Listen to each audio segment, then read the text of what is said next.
অসম চৰকাৰৰ অসম বৈভৱ, অসম সৌৰভ আৰু অসম গৌৰৱ বঁটা ঘোষণা। অৱসৰপ্ৰাপ্ত লেফটেনেণ্ট জেনেৰেল ৰাণা প্ৰতাপ কলিতালৈ অসম বৈভৱ। দেশৰ সেনাবাহিনীত বহু গুৰুত্বপূৰ্ণ পদবীত সফলতাৰে কাৰ্যনিৰ্বাহ কৰি ইষ্টাৰ্ণ কমাণ্ডৰ পৰা লেফটেনেণ্ট জেনেৰেল হিচাপে অৱসৰ লোৱা ৰাণা প্ৰতাপ কলিতালৈ আগবঢ়োৱা হৈছে ৰাজ্যৰ শ্ৰেষ্ঠ অসামৰিক সন্মান অসম বৈভৱ সন্মান। চৰকাৰ আৰু অসমবাসীক ধন্যবাদ ৰাণা প্ৰতাপ কলিতাৰ। মোক যিটো সন্মান অসম বৈভৱেৰে সন্মানিত কৰাৰ কথা ঘোষণা কৰিলে তাৰ বাবে মই আমাৰ সমস্ত পৰিয়ালৰ ফালৰ পৰা পুনৰ এবাৰ অসম চৰকাৰ আৰু মাননীয় মুখ্যমন্ত্ৰী ডাঙৰীয়াক ধন্যবাদ জনাইছোঁ। এয়া মোৰ বাবে বহুত গৌৰৱৰ বিষয়। সেনাবাহিনীত 40 বছৰ চাকৰিকাল কৰাৰ পিছত বিভিন্ন ধৰণৰ স্বীকৃতি বা সন্মান লাভ কৰিছিলোঁ। তথাপিও নিজৰ ৰাজ্যত অসমত উভতি আহি অসমবাসীয়ে যিটো সন্মান দিলে সেই সন্মানৰ বাবে মই সমূহ অসমবাসীক ধন্যবাদ জনাইছোঁ। ইফালে ছগৰাকী বিশেষ ব্যক্তিলৈ অসম সৌৰভ সন্মান। বিজ্ঞানী ডক্টৰ পূৰবী শইকীয়া আৰু ডক্টৰ বাপ্পী পাললৈ অসম সৌৰভ।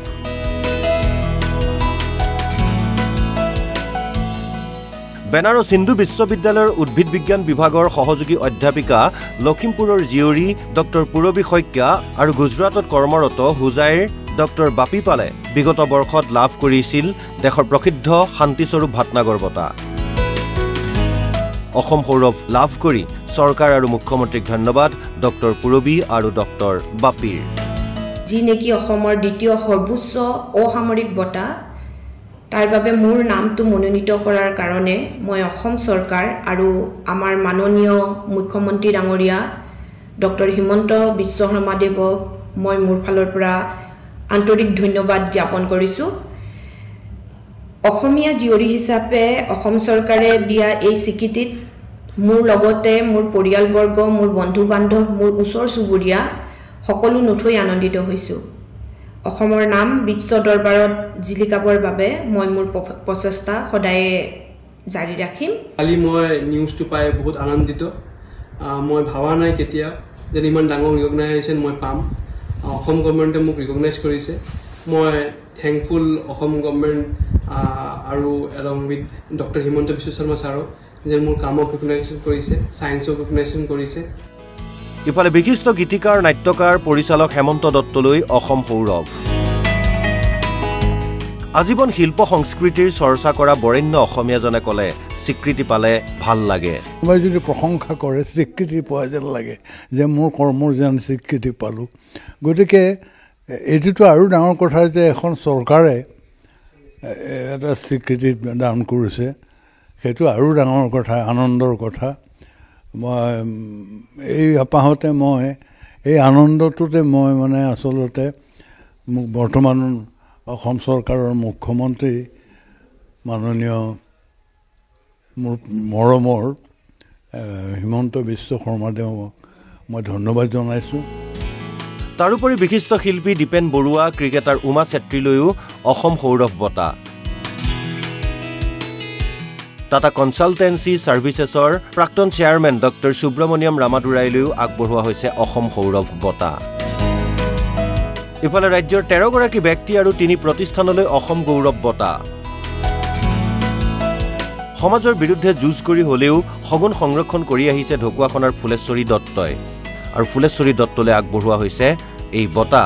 তেনে সহজ সৰল ফুলেশ্বৰী দত্তই ক'লে ভাল লাগিছে, কিন্তু বঁটাৰ আশাত কাম কৰা নাই। মই কিবা পাব লাগিব বুলি ভাবিলে অপেক্ষা কৰা নাছিলোঁ। বহুত দুখ কষ্টৰ মাজে এইখিনি সংৰক্ষণ কৰি ৰাখিছোঁ মই, কাৰণ তেওঁলোকক বহুত মৰমেৰে নিজৰ ল'ৰা ছোৱালীৰ দৰে এখন যে বাসস্থান তেওঁলোকক প্ৰয়োজন, আৰু যেনেকৈ মানুহক এখন বাসস্থান লাগে তেওঁলোকো থাকিবলৈ এখন বাসস্থানৰ প্ৰয়োজন। ইফালে দীৰ্ঘ সময় ধৰি মাছ উৎপাদন কৰি অহা শ্ৰীভূমি জিলাৰ মৎস্যপালক নজৰুল সকলেও আগবঢ়োৱা হৈছে অসম গৌৰৱ বঁটা। অসম গৌৰৱ বঁটাৰ বাবে মনোনীত কৰিছে। মই অসম চৰকাৰৰ প্ৰতি কৃতজ্ঞ, আৰু যিসকল বিভাগীয় কৰ্মকৰ্তাই মোৰ নামটো মনোনীত কৰিছে, চিলেক্ট কৰিছে, তেওঁলোকৰ প্ৰতি মই কৃতজ্ঞ। ইফালে ধুবুৰীৰ গৌৰীপুৰৰ আশাৰীকান্দিৰ প্ৰখ্যাত মৃৎশিল্পী ধীৰেন্দ্ৰ নাথ পাললৈও আগবঢ়োৱা হৈছে অসম গৌৰৱ বঁটা। আজীৱন টেৰাকটা শিল্পৰ সৈতে জড়িত হৈ থকা ধীৰেন্দ্ৰনাথ পালে ধন্যবাদ জনালে মুখ্যমন্ত্ৰীক। এইটোৰ কাৰণে মুখ্যমন্ত্ৰী ডাঙৰীয়াক মই যথেষ্ট ধন্যবাদ জনাইছোঁ। আৰু এইবিলাক আমি হাতৰ কাম কৰি পেলাই মানে এইটো যে দাঙি ধৰিছে তাৰ কাৰণে সঁচাকৈ মই ধন্যবাদ জনাইছোঁ। যোৰহাটৰ প্ৰগতিশীল কৃষক বিশ্বজিৎ বৰালৈও অসম গৌৰৱ বঁটা। বিশ্বজিৎ বৰাই 500ৰো অধিক বিভিন্ন প্ৰজাতিৰ অৰ্কিড সংৰক্ষণ কৰাৰ লগতে 100ৰো অধিক প্ৰজাতিৰ বাঁহ সংৰক্ষণ কৰি আহিছে, গঢ়ি তুলিছে উদ্যান। আপোনালোকক শুভেচ্ছা জ্ঞাপন কৰিছোঁ এই এৱাৰ্ডটো মোক অসম চৰকাৰ কেবিনেটে দিয়াৰ বাবে, লগতে মুখ্যমন্ত্ৰীলৈও শুভেচ্ছা জনাইছোঁ। ইয়াৰ পৰাই মোৰ গোটেই অসমৰ শুভাকাংক্ষী, মোৰ অঞ্চলৰ লগতে গোটেই ভাৰতবৰ্ষত মোৰ যিমান শুভাকাংক্ষী আছে তেখেতসকললৈও ইয়াৰ পৰাই মই কৃতজ্ঞতা জনাইছোঁ। ইফালে কাজিৰঙা ৰাষ্ট্ৰীয় উদ্যানৰ অন্তৰ্গত নতুন ডাংগা ইকো ডেভেলপমেণ্ট ছ'চাইটি আৰু চৰণ এহেম নামৰ কাৰ্বি এথেনিক ফুড চেণ্টাৰলৈ আগবঢ়োৱা হৈছে অসম গৌৰৱ সন্মান।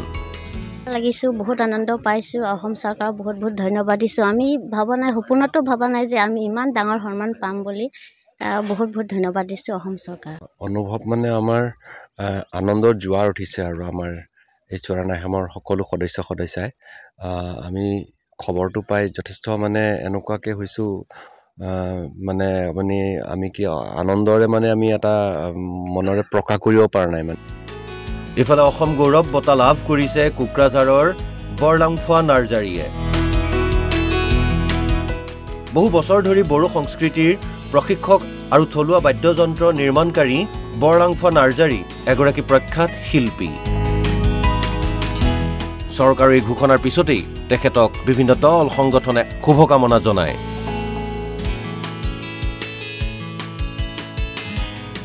শিৱসাগৰৰ উদ্যমী যুৱক উপমন্যু বৰকাকতিলৈও আগবঢ়োৱা হৈছে অসম গৌৰৱ। 2020 চনৰ পৰা উলাহ নামৰ এটা চাহপাতৰ ব্ৰেণ্ড প্ৰস্তুত কৰি আহিছে উপমন্যু বৰকাকতিয়ে। ইফালে নগাঁও আৰু কাৰ্বি আংলং সীমান্তৰ চাপানালাত হাতী মানুহৰ সংঘাত ৰোধৰ বাবে হাতীবন্ধু নামৰ সংস্থাটোলৈ আগবঢ়োৱা হৈছে অসম গৌৰৱ। হাতীবন্ধুৰ ক্ষেত্ৰ পৰিচালক বিনোদ দুলু বৰাই ক'লে, প্ৰথমে আমাৰ অসমৰ মুখ্যমন্ত্ৰী ডাঙৰীয়া আৰু কেবিনেট সভাক মই বিশেষভাৱে ধন্যবাদ দিছোঁ। তেওঁলোকে আমাৰ এই অনুষ্ঠানটো হাতীবন্ধু যি অনুষ্ঠান আজি বিগত 9টা বছৰে যি আমি কৰ্ম কৰি আছোঁ, সেইখিনি কৰ্মৰ আজি এটা স্বীকৃতি দিছে আচলতে, আৰু মই কি বুলি ধন্যবাদ দিম মোৰ আচলতে ভাষা নাই। ইফালে বজালীৰ বিশিষ্ট উদ্যমী তথা দুগ্ধ উৎপাদক কামধেনু দুগ্ধ উৎপাদক সমবায় সমিতিৰ সভাপতি ভাৰত কলিতালৈও আগবঢ়োৱা হৈছে অসম গৌৰৱ বঁটা।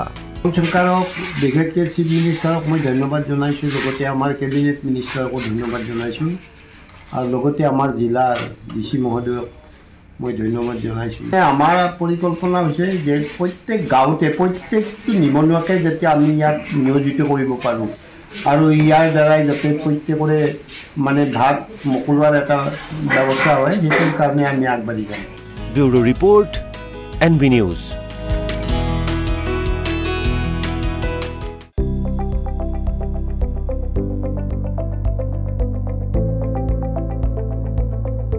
NB নিউজ, সহজ সৰল ভাষাত নৱভাৰতৰ কথা।